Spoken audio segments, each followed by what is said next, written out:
Well, I'm joined here today by Trevor Marshall and Bette Chen. We're going to have a discussion today around fintech and crypto and blockchain and kind of the intersection of these two worlds. Myself, I'm Dan Reeser, VP of Growth at Acala, so I work every day with Bette and had the chance to get to know Trevor pretty well over the past months as well. So let's get started and maybe just Trevor, if you want to get started with just a quick background on yourself and an introduction. Yeah, absolutely. Thanks, Dan. I'm Trevor Marshall. I'm the CTO here at Current. Been with the company since day one. And actually where we started in 2015 was very much in sort of the crypto sphere. What Stuart's the CTO here at Current. What we saw sort of happening that we wanted to be a part of was we saw that the way that money was working and the way that payments around the world were working, it was fundamentally changing. You know, we were seeing Bitcoin, really take off, but also Ethereum and a lot of these other like sort of higher order of value that was being created. And we wanted to be able to bring users and like everyone in the world to that value. And so from very early on, we built a platform which could be compatible with all of these financial experience and be distributed to millions of users. And because in those days, there wasn't a ton of value that was actually available, being a part of these networks, although there was a great promise of all the things to come, we built a lot of stuff that is very traditional financial technology. So if you want to go to Starbucks and you want to buy a coffee, use a debit card. And so the product that we have in the market today, we have over 3 million users. It's a checking account. It has a lot of other features. And we're really excited about some of the stuff we're doing with you guys at Acala and more broadly sort of in the DeFi space of being able to bring some of that value to customers. It's something that we've been working towards for almost 7 years. Awesome. Yeah, we'll get into that in a little bit. But Bette, do you want to give us some background on yourself and how Acala came about and what Acala is? Yeah, sure. Hi, everyone. This is Bette, co-founder at Acala. We started at around somewhere in 2019. And prior to that, like a few of our co-founders, we worked together in the blockchain space. We are diehard decentralists, like truly believe in the future of sovereign individuals, like giving back the power to individuals. And then we're all like engineers by trade. So we're trying to build technology that could actually solve the problems that we're currently facing with the Web2 technology, privacy, and also control of our data and as well as like power. So while we are doing that, a few of us actually have background in the traditional finance world, and we believe finance is going to be maybe the first tipping point for the Web3 technology to be bridged back into the real world and actually be able to change lives and then have give people more access to their financial freedom, which subsequently will give them freedom in other aspects of their lives. And that's hence, 2019, we kind of quit our jobs and then started our startup. And then, fast forward 2 years from then to now, we kind of like inherited the decentralization ethos. The team has grown in different, I think 5 or 6 different continents, cross over a dozen different cities. So even the team is very much decentralized, and we are building a decentralized finance infrastructure that is trying to bridge over to the finance world. And exactly, I think Trevor is bridging from the fintech side, and we're bridging from the crypto side across. And hopefully, by being able to work together and collaborate together, we can collectively, serve more people around the world and bring this new tech, new way of freedom and new way of innovation to more people in the world. So yeah, I think we're certainly heading that direction while there's a lot more, things that we can do and create together. Yeah. Awesome. Yeah. So Trevor, you mentioned how you were kind of building in crypto, then kind of shifted to fintech. And I think with the longer term vision of kind of moving back into this almost like a blending of the two worlds that you've been building in. As Current and Acala, we were working together, and we've announced this integration. We've been working on an integration that you kind of hinted at, and one concept that we kind of have been using around this integration is this concept of HyFi or hybrid finance. So you've kind of seen this evolution happen through, I think, your past 6-7 years. So maybe you could just talk about like how would you actually define this movement of hybrid finance or HyFi, and how do you actually see going forward over the coming years? How do you see these worlds of centralized finance, as I would define as finance built on centralized tech, so servers that are owned by an entity, versus decentralized finance, which is kind of finance built on decentralized tech, which is distributed servers kind of all over the world run by any entity or any individual. So could you just kind of talk about how you see HyFi or hybrid finance evolving over the coming years and how you'd like to see that playing out? Yeah, absolutely. When you look at sort of like the innovation of Web 2.0, it's really about delivering convenience. So it's about like, I can, open up an app and I can order a car and pick me up, and I can, quickly like order a book or anything on Amazon and have it show up.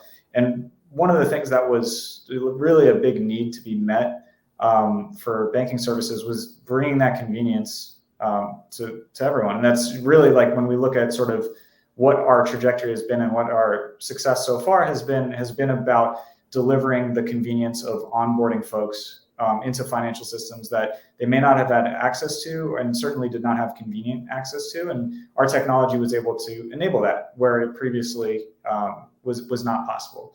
And a lot of what I'm thinking, more broadly in terms of like our ongoing initiative to provide further and further access into financial platforms, it really comes around to some of the stuff that exists now in the DeFi space, which is there's these tremendous opportunities that are extremely inconvenient to access. And all of like the engineers like Bette and myself can go and do the Chrome plugins and do all of like sort of the education that's required to interact with it sort of natively.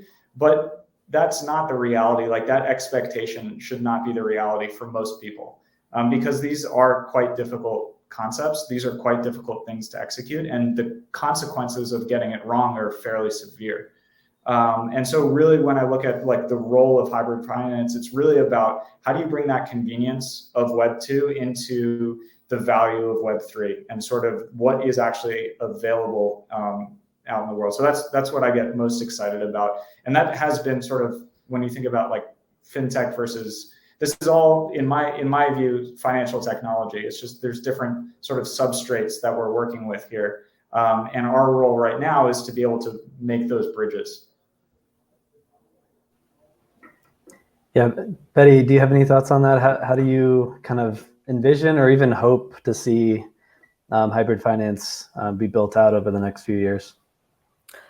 Yeah, I think maybe speaking from a technological perspective, because we are more building from the ground up to kind of revolutionize both the internet. Of course, on top of that is the applications of internet, and specifically for us is the financial infrastructure.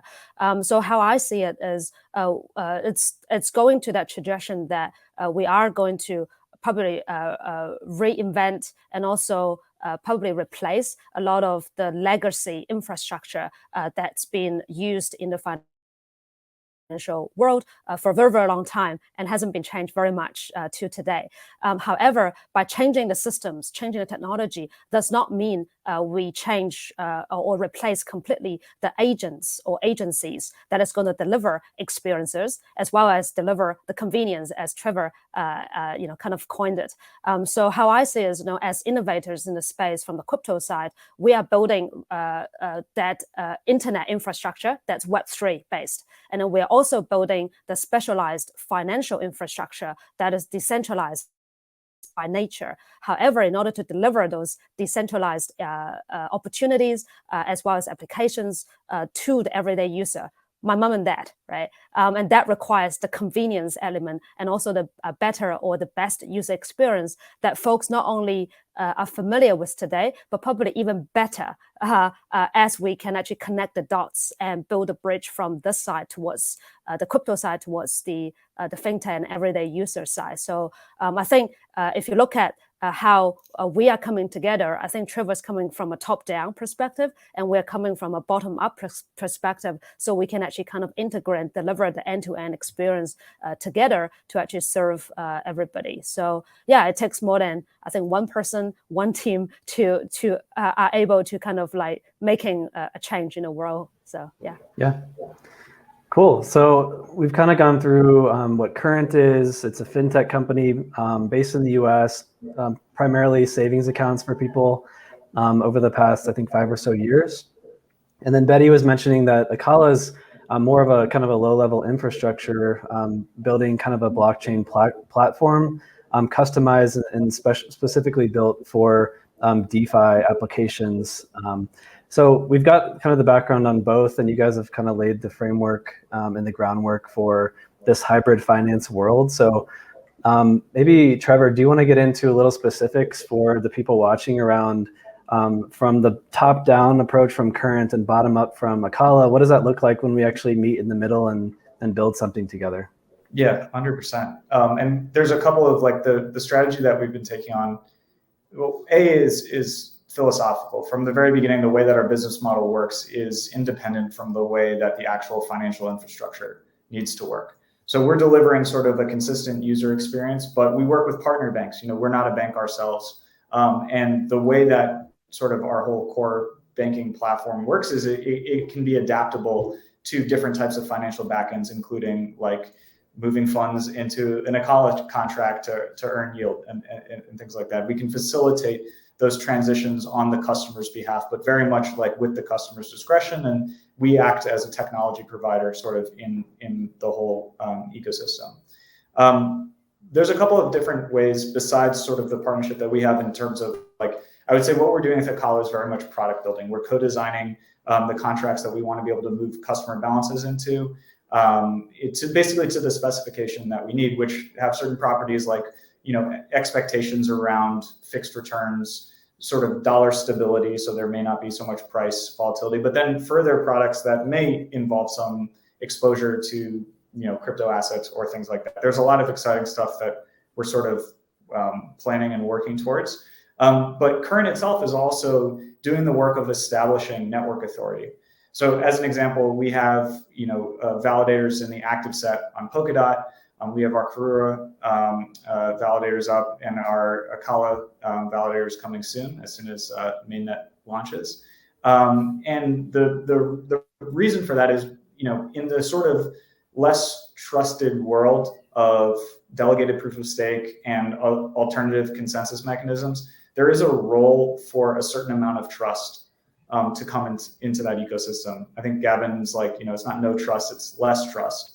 I forget the exact quote, but it's pretty accurate, which is the sort of efficiency that's required for the next level of application development requires some brokers of information. And you see that through Oracle, sort of like the Oracle products that exist on chain. You see it through delegated proof of stake and these types of consensus mechanisms, which are extremely well decentralized, but are not completely trustless. So from a due diligence perspective, when we're thinking about bringing balances and customer funds into an ecosystem, which is potentially less or requires some level of trust because it's not completely trustless, we need to be active participants in contributing to that. Because then we can say, well, you're actually running on our infrastructure, so we know that we don't have to do third-party due diligence on this validator because we are the validator. We know what's being run there, and it's being run in a very open way. So I think the sort of combination of like working with partners like you guys at Acala, but also like thinking through our own network presence and authority is a big part of how we're thinking about walking down this path. Awesome. And this is the exact ethos of trust but verify, right? Exactly. It's we will bring you into these experiences, but we'll make sure that like we're actually part of the verification to make sure that your experiences are as they should be. Yeah, I guess an explanation for people who might be watching and aren't as technical or familiar with the way blockchain works. We've talked about DeFi, and what makes it decentralized is because there's all these validator nodes, or basically servers that are helping to monitor these networks. And basically what Trevor's saying is they want to be involved in these ecosystems and building tech like they are with Acala, but at the same time, they want to also be involved in the verification that's going on of that network and actually helping operate one of those servers or multiple of those. So it's really cool to see you guys getting involved in several different aspects of these networks as builders, and then now as like network or node operators. So yeah, hats off to you guys. You guys are definitely leading the pack in terms of just getting involved in this new space and leading the way. So really cool to watch. Yeah, it's been really fun. And I think it's kind of like, if you take the pure product perspective, which is like, how do we get the maximum outcome? It becomes a requirement. You just, when you think through all the things, okay, it's like, we've got these products that we want to distribute. What is the mechanism to secure those products? How do people feel comfortable and confident that they can trust these things? And then you get into the point of like, okay, well, we need to be part of that consensus. We need to be part of that verification so that we can convey to the customer that we stand behind this in a very like meaningful way. Yep. So so you kind of hinted at what we're building together at Acala, but could you maybe go into a little bit more detail on where we are today, what that looks like kind of for you guys at Current and your customers? Is there anything rolled out yet, and then what will that look like maybe going into next year? Yeah, I think the sort of the clearest first application has been all of the innovation around the on-chain money market products, things like Compound, things like what Acala will be offering, in certain forms through those stablecoin reserves and other aspects sort of that are on the roadmap. And so we see a really big opportunity to create a fixed income product, for lack of a better word, which resembles a savings account where you can earn interest.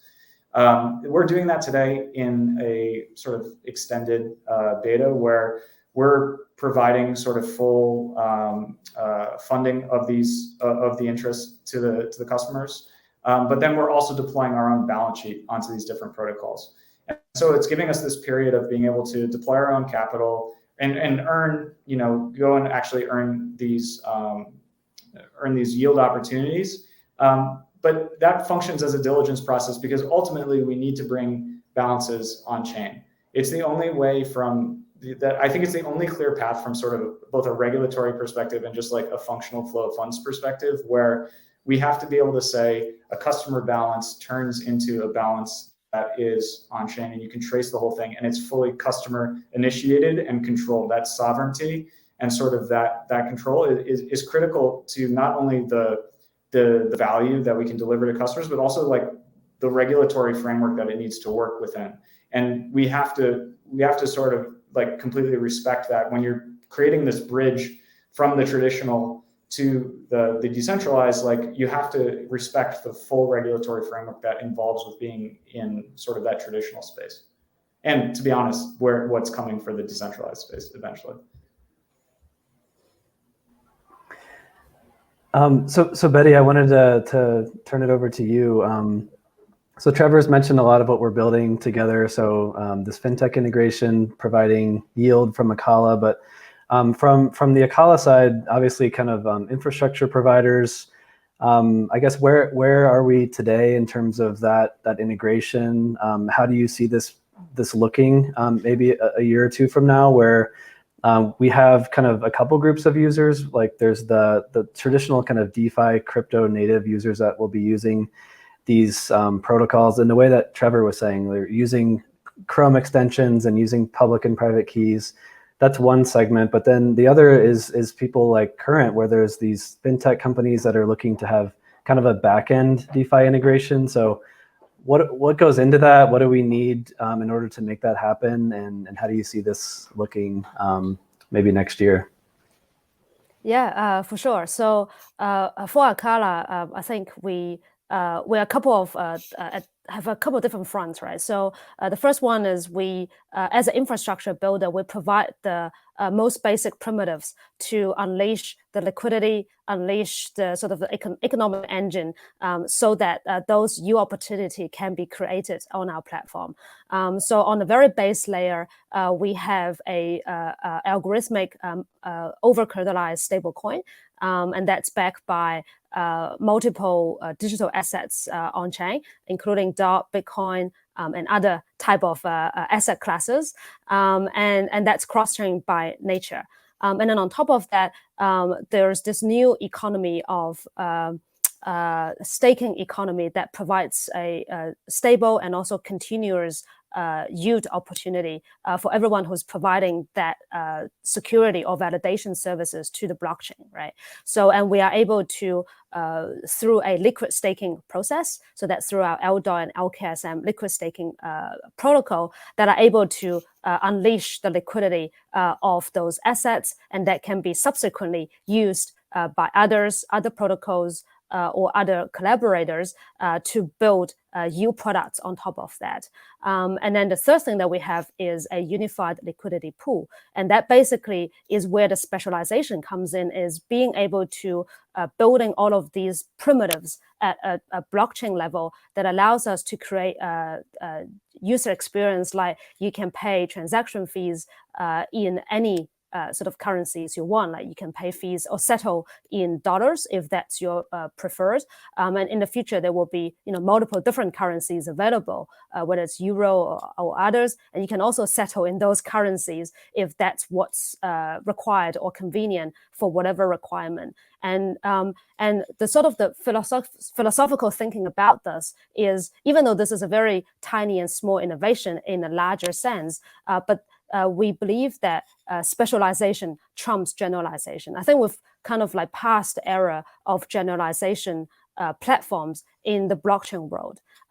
In the sort of the general computing world, we've gone through this process as well. We have personal computers, we have general computers that we can use on a daily basis. However, as we progress further, if you want to build the best application, you actually need to own the hardware. And this is where iPhone comes in. That's why they can deliver one of the best, if not the best, user experience to everybody. And even further along the track now is where the artificial intelligence, AI, or autonomous driving, that's Tesla. And in order to provide their experience, they actually have to customize the computer chip behind the scene in order to provide the powerful computational power. So for us, and our thesis is, in order to provide the best financial application experience that can scale, as well as adding that decentralized and sovereignty elements features to it, we have to own the blockchain. And this is where Acala is the blockchain, as well as providing the primitives. And on top of that, this is the most interesting part, is the open protocol layer. So on top of the primitives, there's open protocol layers where folks can deploy smart contracts and various different type of yield products and protocols in a permissionless and trustless layer. So for folks like Trevor and Current, they can use the primitives directly, but they are also very welcome to use all the APIs and all the protocols available deployed on Acala platform. And the crowdsourcing of innovation is way more powerful than one person, one company, one proprietary creation of this whole industry, right? So I think we're gonna see in this wave of innovation is open source as well as open protocol, that they can directly not only riding on each other's code as well as the technical innovation, but also build on top of each other's liquidity, as well as the capitals that has already been sort of harvested at the underlying protocol that's been provided. And you build on top of each other, and then the innovation will be compounded. And also the products that you have can be very specialized. And then in terms of the end consumers, then it's up to folks like Current and these experience or convenience provider are able to package them up and deliver it to the right customer segment or category that can best suit your needs, right? So I think the I think the market and also the needs is very diverse and very huge. That's why it requires us to be as open as possible and as composable as possible to get to that point. So that is sort of the what we have been building. And what I mentioned in terms of the basic building block, we have already delivered one of the networks called Karura on the Kusama network. And those have been running kind of like in a beta mode. Folks been liquid staking on top of it. I think there's over $300 million worth of value on top of the network. Folks are experimenting, and then we're about to launch Acala in December. I think that will just be the beginning of a lot of the stuff that I mentioned will start be laying out. Yeah. Awesome. So there's clearly a lot going on at Current and Acala. As Bette mentioned, Acala, I'm not sure if we mentioned Acala's building on a network called Polkadot that some people may have heard about. And Acala's launch is coming up, we expect, on around December 15th for the beginning of that rollout process. So we are just barely pre-launch, and then we'll be launching late December and rolling out into early January. This is when all of our kind of products and primitives that Bette mentioned will begin going live, and then the integrations with people like Current can begin to really take shape. Between Current and Acala, there's clearly a lot of check boxes on checklists that need to get done to make all these things happen. So what are you guys looking for in terms of maybe hiring, skill sets that you're looking for? I think there's clearly a lot of work to get done. So maybe Trevor, maybe just walk us through like the types of people that you're looking for on your team and how they can maybe reach out and get involved. Yeah, we're trying to hire as quickly as possible and grow our team. We're hiring on the technical side, engineers, product managers, TPMs, pretty much anything that you can imagine happens in a technology organization. We would like to employ you to do that. And we also have sort of more broadly a lot of operations that go into our core business. But all of that you can find on our website, just current.com/careers. You can reach out to me. You can find me on LinkedIn. And yeah, no, we'd love to hear from you. Awesome. And Bette, how about on the Acala side? So I mean, we are also on the same boat as growing as fast as we can. So we're certainly hiring a lot of engineers, as well as more so product and operation and designers and experienced designers as well. So just go on to acala.network/jobs to find out the postings, or just reach out to myself or Dan for opportunities. Yeah. Awesome. So yeah, on the integrations and even hiring side, I think Trevor laid out, you can contact him on LinkedIn or through their website. If you're also kind of more on the fintech side and interested in talking to us about this DeFi backend that we've kind of talked about today, there's a link on our website, acala.network, and you can get in touch with us through that.